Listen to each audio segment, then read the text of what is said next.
But yeah, she's unfortunately destined for the bin. Oh, and another one. Oh, there we go. I've just broken it off. Now I'm feeling a little bit sad about it. This is a very sad video, isn't it? Hello everyone, welcome back to my channel. If you're new here, hi, my name's Claire and this is Yoli.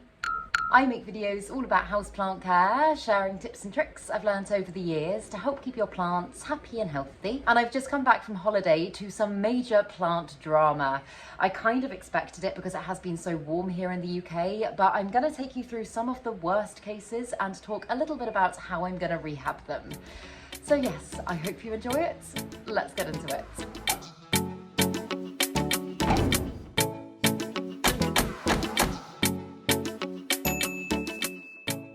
So let's start off with a very sad one. This one is completely dead and very sadly there's no way to bring this plant back. It is one of my little spider plant propagations and I recently potted this up, I think about 2 weeks before I went away, and it had a decent root system on it, but its root system was still quite small. Like in hindsight, I'm kind of thinking I probably should have kept it in water and not changed out its substrate right before I went away. And you will also see a pattern with a lot of the plants that I'm going to show you because a lot of them are my hanging plants. Obviously heat rises. I've said this before, but it is literally like, my flat is literally like an attic. It gets so ridiculously warm. It just hoards heat, which is fantastic for the winter months, but when it is so warm, it's just a nightmare. And this little one, sadly, has not made it. Although I am really upset about it, I do have a lot of other spider plant propagations from the main mother plant. So although I always hate to lose plants, I do have more of this plant.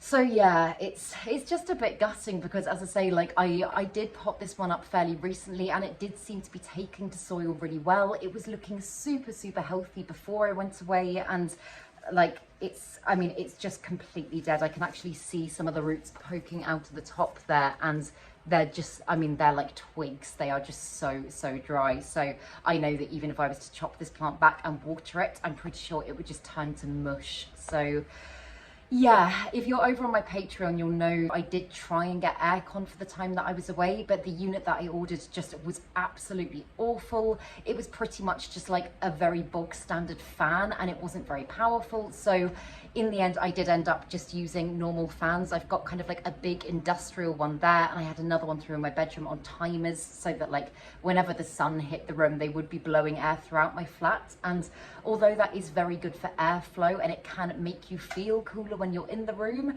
it doesn't actually do much in terms of bringing the temperature down. And because I've only got 2 Velux windows in my whole flat and I couldn't leave my French doors open, it's just, I'm guessing, being like an absolute sauna in here. I mean, it feels like a sauna in here right now, and I've got a fan running and all of my windows and doors open. So yeah, I might also just add that I today am about to go away for another 5 days. So I feel like I'm going to be doing a lot of frantic rehabbing, watering, trying to get things back to a better state in the hope that I don't have more drama when I come back. But it's all just a little bit stressful at the moment. And I've just brought over another propagation to show you, just because this is kind of representative of what a lot of my propagations are looking like at the moment. This is one that I've transferred into pond fairly recently, but even in pond with the reservoir filled right up, this one completely dried out when I was away, and as you can see is looking very curly. I have lost a couple of moss propagations as well, just because again the moss went bone dry, and if I was to go back and leave my plants again, which as I say I am just about to do, what I'm going to do is I'm going to cover all of my propagations with cling film, because I did this for my moss poles to make sure that they stayed hydrated when I was away, and it worked really well. So fortunately that's something that I'm not going to have to worry about again this time. As I say, like all of my moss poles were just hydrated, completely wrapped in cling film, and they have kept the plants really happy. So yep, I'm going to be cling filming all of the tops of my propagations in the hope that that helps. I'm sure it will. But yeah, I've just got lots that are very curly, some that are even worse than this, but this one just was the easiest one to get down and show you. And then another one that's been in my window box in my bedroom, and I'm really sad about this one because this is a plant that I had on one of my favourites videos a couple of months ago. It's been bringing me so much joy. It is my Scindapsus Silvery Ann, and as you can see, I mean, there's some leaves there that I'm sure will kind of uncurl and bounce back, but there's a lot of dead growth. I've already pulled off a lot of leaves from this plant, hence why it's very, very viney. But again, it was in my window box. It does get a little bit of afternoon sun, and because I haven't been able to have the windows open, it's obviously just got way too hot. The soil's dried out, and therefore the plant has really, really suffered. And I'm so upset because I adore this plant and I really don't want to lose it. I think what I'm probably going to have to do now, as I say, I could just water it and kind of get these bits probably to bounce back, but I think what I'm probably going to do is chop up the entire plant now. I'm going to do some water propagations because I do like propagating Scindapsus in water on the whole. I'll probably do a couple of moss propagations as well, just because that does tend to work quite well. But again, going away, moss propagations, I will need to cling film those. And then the rest of the bare sections of stem, I think I'm just going to let callus over for a few hours. I say a few hours, I've only got a few hours before I need to leave again. So if I could ideally do it for a bit longer, I would. But then I'm going to just pop them into a propagation box and hope that they will start to root, and eventually I will be able to get this plant back, because Scindapsus is just, it can be quite a temperamental genus of plants. Like I always say, it is quite easy to look after, but once it starts going downhill, you do have to act fairly quickly, and they do not do well with completely drying out for kind of like longer periods of time. I know some other plants are quite drought tolerant, and this is one that in my experience just isn't particularly at all. So yeah, this plant is going to have a very big chop, but I do have faith that I am going to be able to get it back to a healthy state, which is good. It's going to take a bit of time, which is gutting, because a couple of months ago, as I say, it was beautiful and full and bushy, and it was just doing great things, and now I'm feeling a little bit sad about it. This is a very sad video, isn't it? I don't enjoy making videos like this, but at the same time, it feels quite nice to talk it through with you guys and know that we're not alone in the plant drama, because I know sometimes when everything starts going wrong at once, it can just feel very overwhelming. And I did walk back into, I mean, particularly this room. As I say, I have got some issues in my bedroom, but particularly this room, I got home and I was just like, oh God, I was looking around and I could just see so many things that weren't doing well, that were doing well before I went away. So yeah, I think talking about it, showing it, having a little vent definitely helps. But another one that I'm quite sad about, my Anthurium regale has been in my cabinet, and this one, although this leaf obviously came out a little bit funky and weird, it had just started to give me a brand new leaf before I went away, and I gave it a really good water, but I can see in there even now it is bone dry. And I think as well, just because my cabinet space is heated up so much, like this room got to kind of like 30 degrees, so I would have thought my cabinet was probably at like, I don't know, 35, 36, which is too hot for these plants. Its new leaf has completely shriveled up and dried out. Oh, there we go. I've just broken it off. So yeah, I'm really quite sad about that, because this is in my experience, a very slow growing Anthurium. It's one that I've really struggled with. Ever since I got it, I lost its beautiful big leaf, I think the second or third day I brought it home. This was the first leaf it gave me since then, which obviously isn't perhaps as healthy as it could be. And yeah, and this is the third leaf in, I think, just over a year now, and it is no more. So yeah, I think I'm gonna just reevaluate this time before I go away. I think I'm definitely gonna keep my cabinets open. As I say, I'm only gone for 5 days, so I think just running lots of humidifiers should hopefully help to kind of like, I don't know, acclimate them to just normal room humidity a little bit better. But yeah, I was really gutted when I saw this, because the whole time I was away, I mean, I was trying not to think about my plants too much, but because it has been so hot, I was just obviously a little bit worried, but I was also thinking about all the wonderful things I was going to be coming back and seeing. And don't get me wrong, there have been some really positive things as well, and I will do a video on that at some point soon. I have had some amazing growth in the time that I've been away, but I kept thinking about this one and I was like, oh, it's giving me a new leaf. I wonder what it's going to look like when it's back. Hopefully the higher temperature will just be encouraging it to kind of push that leaf out more, and I don't know. I thought it would be doing better and it just hasn't. So we're kind of back to square one with this plant, but I do think maybe just getting it out of my cabinet in general is going to be the best thing for it. It's funny actually, my Millsbo cabinet here that I set up when I first moved into this place does respond, like plants respond in that cabinet very differently to how they do in my propagation cabinet that I've got through in my bedroom, which is the little cabinet that I set up when I was back at my mum's house. And I think probably just because I have used shower seals on that to really kind of contain the humidity, my plants in my bedroom cabinet don't seem to have been as badly affected. So I am thinking that I should definitely seal off this cabinet and I don't know, just help to keep the humidity in there a little bit because it is getting drier than I would have liked. But yeah, I have played about with kind of transitioning some plants in and out of my cabinet. My variegated alocasia Frydek is one of them. Oh, it's a fly. And that one's responded really well. So I'm thinking of just trying it with a few other plants and seeing what happens. But yeah, for the time being, this plant is back to doing exactly what it was doing before, nothing. And I'll let you know how it gets on. I really hope it starts giving me some new growth soon, but if not, this is where it's at. And the next very sad one is my Peperomia sarcophylla, which, to be honest, it started going downhill even before I went away. I thought maybe it was just because I'd let it get very dry, and I know you shouldn't do that with Peperomia, they really don't enjoy it. But I gave it a thorough water. It really perked up for a few days. It felt a lot more succulent. It looked a lot more healthy. I've had it about 2 meters back from my window, and that in theory should be very good light for this plant. But I have lost more leaves in the time that I'm away. So I think really what I'm going to need to do now is get this plant out of its pot, have a really good check of the roots, because I have a feeling that there might be something going on in here that I'm just not seeing. I have had this plant in my collection for a while, and at one point it was doing amazingly and it was giving me beautiful growth and genuinely could not have been healthier. So I feel like it's a plant that I can gauge quite well, and I usually have kind of been able to predict if something's not quite right with it. And as I say, I don't think that this is heat alone that's caused this issue. I think it is something a little bit more deep rooted.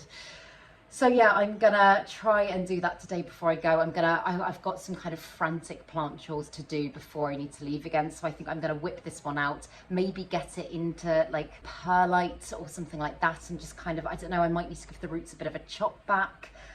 I wouldn't have thought it's root rot related, but I mean, it could be. Again, if it has been allowed to go quite dry and then I've watered it through, maybe that has caused the roots to start rotting. But I know the roots of this plant should look really healthy, full and pale. And if they're not looking like that, in fact, this could be very messy, but I'm just gonna see if it's possible for me to lift it out while I'm here. This might not, oh. Okay. I've just lifted it out a little bit, and I don't know how well you can tell on camera, but yeah, they're not looking amazing. They're looking quite shriveled and brown, and although there is still moisture in the soil, they just look a bit deflated. So, oh God, I've just put soil all over myself. But yeah, so what I think I'm going to do for this plant is a really good root prune back. As I say, probably, I was going to say sphagnum moss or perlite, but I think probably perlite, because using an organic matter like sphagnum moss when you have had root rot can sometimes just cause things to rot further if you haven't got rid of all of it. So that's my plan today: get all of the soil off, prune back. If I need still hydrogen peroxide treatment, then I will. I don't know if it's that bad without kind of properly getting in there and having a look, but yeah, that's what it is currently looking like, and it's not ideal. I do feel very sad because I love this plant, but yeah, I feel like there's hope. So again, I will keep you updated. And then another sad one. All of these are sad ones, but this one, again, I'm not sure how much there is that I can do. This is one of my Scindapsus argyraeus plants, and as you can see, all of this section down here, all of the leaves have completely died off. And this was what was this? I think this was a propagation that I picked up at the plant swap a little while ago, potted with one that Emma gave me, I think. And I do have another Scindapsus argyraeus in my collection that is doing brilliantly. I have also got multiple sections propagating. I pruned this one back many times when it's got very long, and I have got some sections from it. So it's not like I'm losing the plant completely, but this section was doing really well again before I went away, and now it's really not. So again, I think probably the best thing to do here is to remove these dead leaves and then Probably get these again as wet sticks into a prop box and see if they do anything. It's quite a thin stem, and sometimes thinner stems can be a little bit more prone to rotting, but I might do a combination of water and prop box. I think maybe I'll take like a cutting of the bottom bit and put that into water, and then little individual wet stick cuttings and do them in a prop box. That, like, I'm just going with my gut in all of these because obviously I don't have that much time to make the decisions, but that feels right. That feels like the right thing to do, and hopefully that will keep it going at least until I get back again after dog sitting. I'm going to my mum's house and I'm looking after Ted for a few days, her dog. I'll give you some updates on what the place is looking like there now, because obviously that's where I kept all of my plants for a long time. It's looking very different.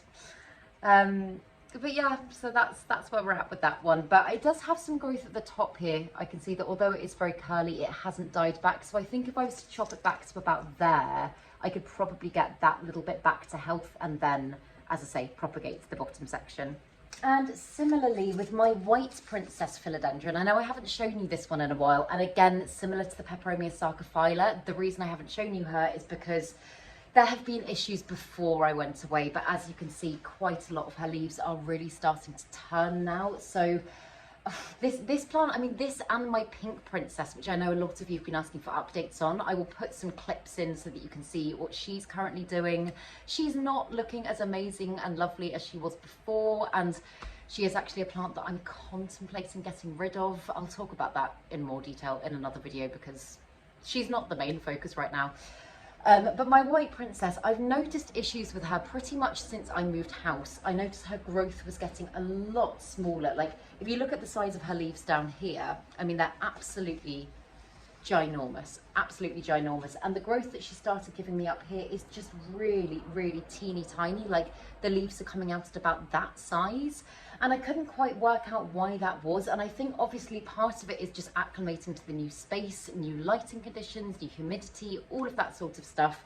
But also I am starting to think there probably is something going on with the root system. So again, this is a plant that I'm going to need to get out of soil. I'm not going to attempt to lift her out of her pot while I'm here because it would be very, very messy. But I think I'm going to get her out, have a look at the roots, potentially, oh, I don't want to, but potentially completely chop her up. Just because, as I say, I know I managed to get her growth to such a fantastic stage last summer, and she just feels like she's taken a few steps back, and I think she's trying to tell me something, and I just don't think I've been very good at listening recently. But yeah, these leaves here weren't yellowing before I went away, but again, I think that's probably heat related, accompanied with potentially, I don't know, potentially some underlying root issues that I can't see. So yeah, currently that's my plan for the plant. Today it's just going to be a case of checking the roots, and I don't think I'll make any cuts before I go away today, just because she's got the thickest stem. I don't know if you can gauge how thick that stem is, but it's like that thick. And that is something that I would really like to let callus for kind of probably a full day at least, just because she's going to be so prone to rotting otherwise. But I do think I am probably going to have to completely chop her up and start again if I want to get her back to a healthy state, which I'm really, really gutted about, to be honest. This is a plant that's just been the apple of my eye for such a long time. I grew her from cuttings, I think probably like about 2 years ago now, and I've just been amazed with the progress that she's given me and how well she's matured. She's a plant that she's brought me so much joy, and I feel so sad to see her going downhill. But yeah, maybe in a way this was like this kind of dramatic dying of leaves is kind of what I needed to give myself a bit of a kick up the butt to actually do something about it. Because yeah, I feel like recently my plant care has been from time to time feeling a little bit overwhelming. I think it's partly the heat as well. I just feel less motivated when I'm constantly sweating trying to do plant stuff.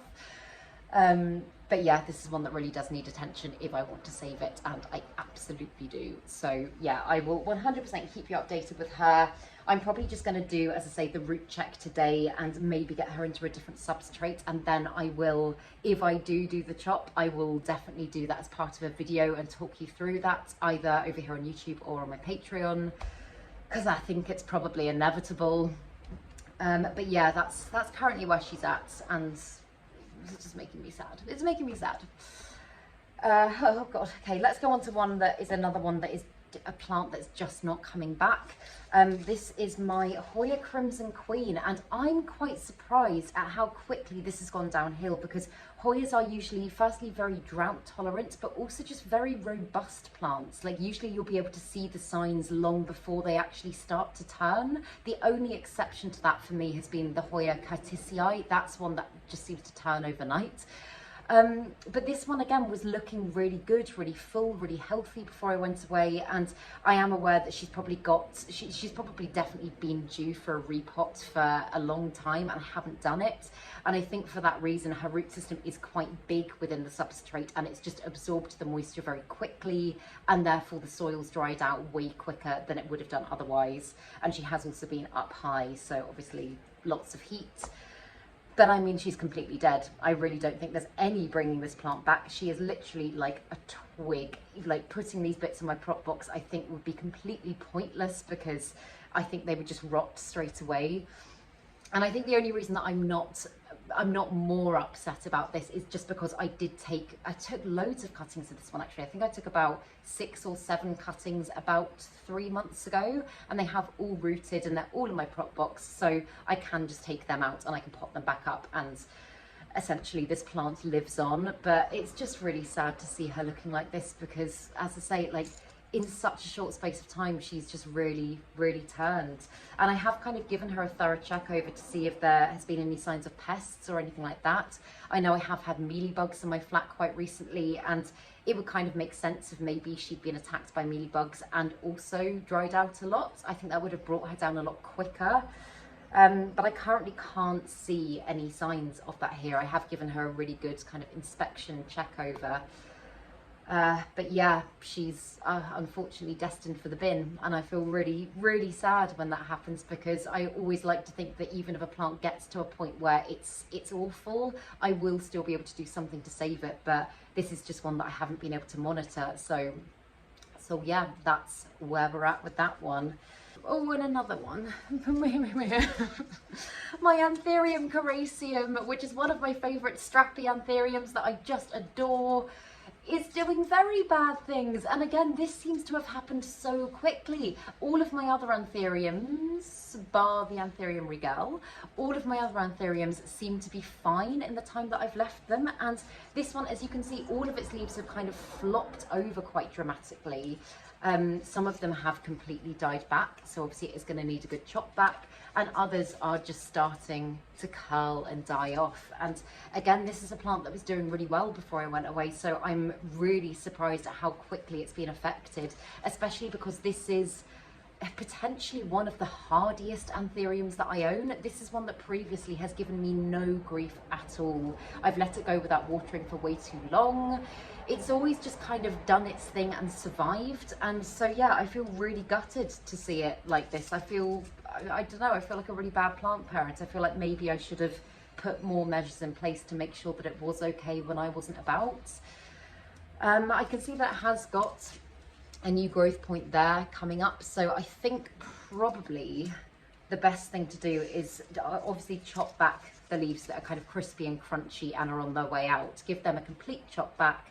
Probably just trim back the leaves like this that are starting to turn, because obviously the plant still can absorb light from the healthy sections of leaf. Give it a good water, maybe check the roots. I probably won't have time to check the roots today, but I do think it is just a very dry soil issue. And then yeah, I really hope that it does bounce back, but it's one that I wasn't expecting to come back and find in a bad state, just purely because of how hardy it has been in the past. But yeah, it's such a shame. It's such a shame, but I do have faith that I will be able to get this plant back. So as I say, I will do updates on all of these plants. I'll let you know how they're doing. I'll let you know what's worked, what hasn't worked, things that I might play about with. I know some of you were also saying, and I think this is a really brilliant idea, similar to what I just said about covering propagations with cling film in the time that you go away, and what I did with my moss poles as well, is covering your pots in cling film just to kind of keep some extra moisture in the soil. And I think that's a really, really, really good idea, and I should have listened to that and I should have done it. But yeah, a really good chop back, a good water through, potentially a root check when I get back again. and I think it'll be okay, but it's just sad to have to chop so much of the plant back. And then finally, this one doesn't look quite so bad, but it just doesn't look as good as it did before. This is my Peperomia Ice Queen, I think. I always get the name of this one wrong. I always want to say Peperomia Frost, and I know it's not the Peperomia Frost. But this one again has just dried out way too much, and although it has got some growth here that still looks very succulent and full and lovely, I have had so much dead growth on this plant, and if I turn it round you can see a little bit better. I can see this bit here, it has literally just pulled out of the soil. And I think what I'll probably do is clean the soil off this section and maybe get it into water for the next few days until I come back. But yeah, it's just looking quite sparse. A lot of its growth has died off, and as I say, Peperomia don't like to completely dry out. Although they are quite succulent plants, I've found that they can be absolute drama queens if they are allowed to completely dry out. So yeah, I think I would hope that with this plant, considering it has still got so much healthy growth, I would hope that giving it a really good water through now and potentially taking some cuttings would be all that's needed to kind of put it right. This is another one that I have got some sections of propagating in my prop box, and they have rooted, they are putting out new growth. So I can obviously take them out of my prop box at some point and pop them back in with this plant in order to get it looking a bit healthier and fuller again. And it has also got some new growth, little bits of new growth coming up just there as well, so it's not all bad. This is probably the most positive one out of all of them, but you know when you know what your plant looks like beforehand and then you see it afterwards and it just feels like you've taken a few steps back, it's just a shame. But yeah, I think those are currently the worst ones in my collection that have kind of really suffered in the time that I've been away. I really hope I won't be making another one of these videos next week when I'm back again. I'm hoping everything should be okay. But yeah, I'm gonna crack on with some very frantic plant chores now, which I was gonna film. I was gonna kind of do a rehab, repot and chat type thing, but I think practically today I just kind of need to get on and do it. So I will let you know what I did. I'll let you know what's worked, what hasn't, all of that sort of stuff when I am back next week. But yeah, do let me know any plant dramas that you guys are having at the moment down in the comments below. It's always nice to share these things. Plant care isn't always straightforward, and obviously unless you were going to just never go away and never leave your plants, like you can't stay on top of it all the time. It is just impossible. But yeah, it does make me feel a little bit better to talk it through with you guys, so do let me know. But yeah, I hope that you enjoyed this video, and if you did, please make sure to give it a thumbs up, subscribe to my channel, have a lovely day, and I will see you in the next video.